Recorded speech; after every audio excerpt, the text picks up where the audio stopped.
انا مش عارفه ازاي مطوعاكي وجاي. ده انا رصيت له قلت له هتشوفه وهتقابل.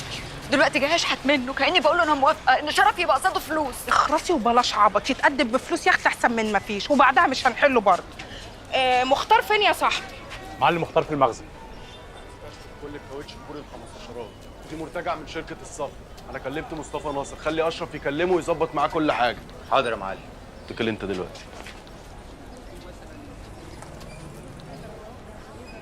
انت ناويه تنطي لي كل شويه بقى ولا ايه؟ هي لو عليها لا عايزه تنط لك ولا تنط لها يا بطل، انما لو انت عايز نقضيها لك تنطيط وماله عينينا. ديتها ايه؟ هنقضيها خناقات وفضايح عسل، واخدين عليها في الافراح، وبينا بقى نحل الايام مع بعض.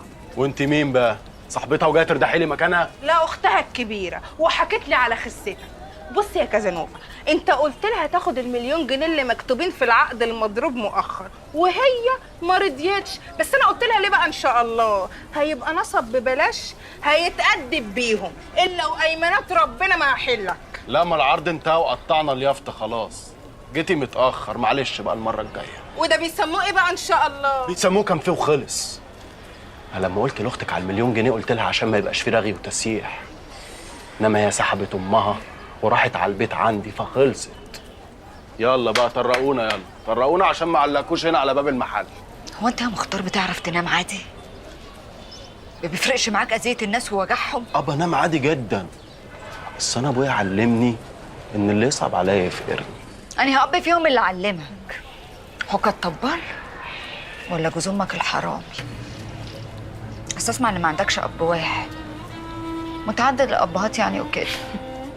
في الجايه هزعلك، بس خلي بالك انا بعرف اقلب زباله عادي، وساعات ببقى قليل الادب قوي. اديك لسه قايلها ساعات. احنا بقى عوالم بنتولد قلالات الادب، وبرضك قوي.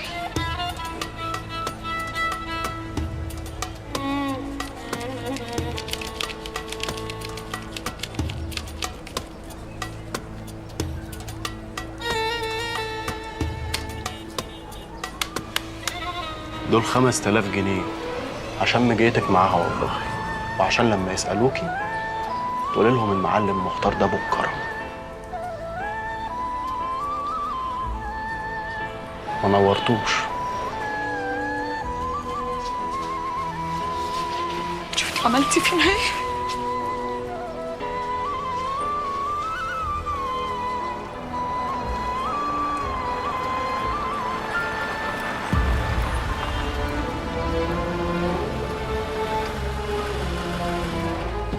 الحمد لله على السلامة يا حاج. سيد شحاتة كلمنا اكتر من 20 مرة، مأخر حساباته ليه؟ والله العظيم مخلي راضي يجهزه. وانا مكلفك وانا مكلف راضي.